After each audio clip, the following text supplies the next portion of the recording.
Yeah, I actually get compared to Paul Rudd by many people actually, but I think it's less about the fact that we're both successful in comedy and more about my charm and obviously the good looks. If I had to guess, that would be the reason. Welcome to another exciting edition of Bookending a Plant. I'm Cody Tharp. Today we have a very special guest, Denice Brown, a veterinarian. I'm sorry, a vet tech, veterinary technician. So I'm assuming that's kind of like a vice vet, lesser than. So, do you care to elaborate on that at all? About what I do as a vet tech? The distinction between that and the actual vet, like an actual vet, like the real job. Well, it's kind of like nursing and a doctor. Right. I see. Mm-hmm. So we use a certain kind of... Hello. Sorry, I just got some new some new audio equipment, just testing it out. Please continue. Well, it's kind of like nursing. Well, hold on. I do want to be upfront with my viewers. In the interest of full disclosure, it should be noted, it should be said that my guest today is actually in a consensual, physical, spiritual, and emotional relationship with me. That's right, we are currently dating and sleeping together. So, yeah, I love you, baby. Love you. Yeah, that was just a little side note, just to ensure that there's no confusion and make sure that there's no like nepotism here. She actually got the gig based purely on her profession and her great skills in said profession. So carry on, babe. What is it that you do exactly? Well, I basically assist the doctor in surgery. I sedate and prep the animal for surgery. So. Right. Mm-hmm. And I watch them wake up and make sure that they... Oh. Anyway. That sounds like deep work. And I think we all thank you for your service. I mean, animals are our heart and soul, really, at the end of the day. Some might say that they're vile, domesticated beasts who have no business being in our homes and living amongst us, but others would say that they are the cornerstone of their lives. So I think the work that you're doing is beneficial to those people, at least. So. Well, thank you, babe.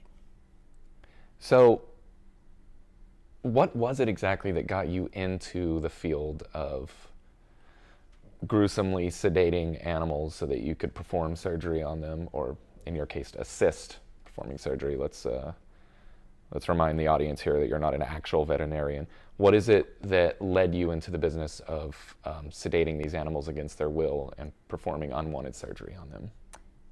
Well, I've wanted to be a vet tech since I was a little girl, and I decided to try to go into nursing instead, and decided that I would much rather... I'm sorry. I'm sorry, I had a Mexican for dinner. Continue. Oh, Jesus. I'm also drinking hard seltzer. Doesn't sit right with me. Please, go ahead. Anyway, yeah, I wanted to... Hold on. Can you actually look more in my general direction? Oh, no. Don't sit up. Yep, that's good. Yes, so I went into the nursing practice, and I was a nurse assistant for Baylor Hospital, and I worked with transplant patients, and I decided that I would rather get into the medical field for animals instead. So that's kind of where that all originated from. Delightful. Thank you so much for that insight. Okay.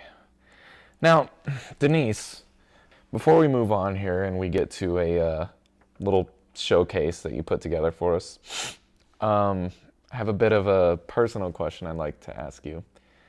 It's a bit off the cuff, a little unorthodox, but given the aforementioned relationship and closeness that we share, just thought, what the hey?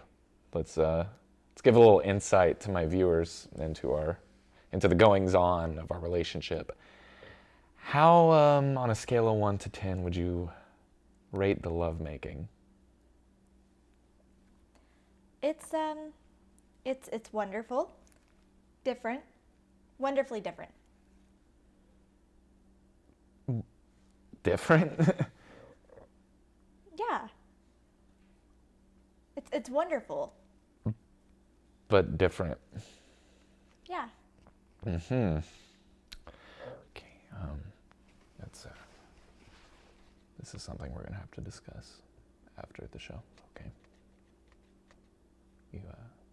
You messed up.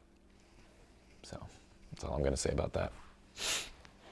Okay, so shifting gears here, I see you've brought a little guest. This is Annabelle. Mm-hmm. She just got spayed on Wednesday. Now, this might be an unorthodox question, but it's something that I've pondered over.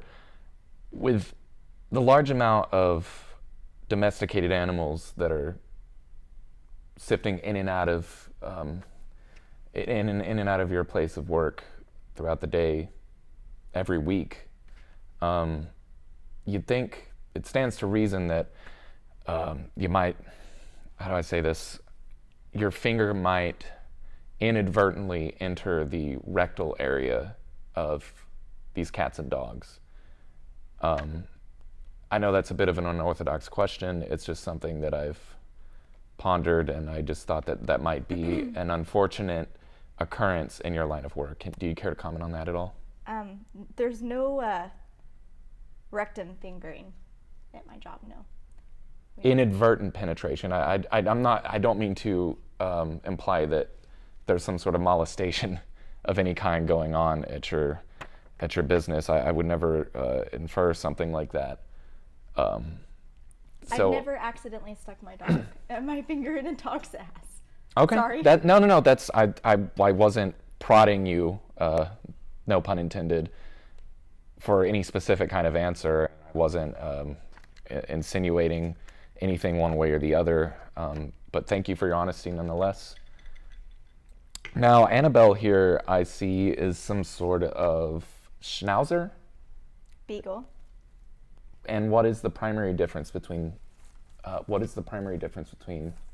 those two breeds of canine?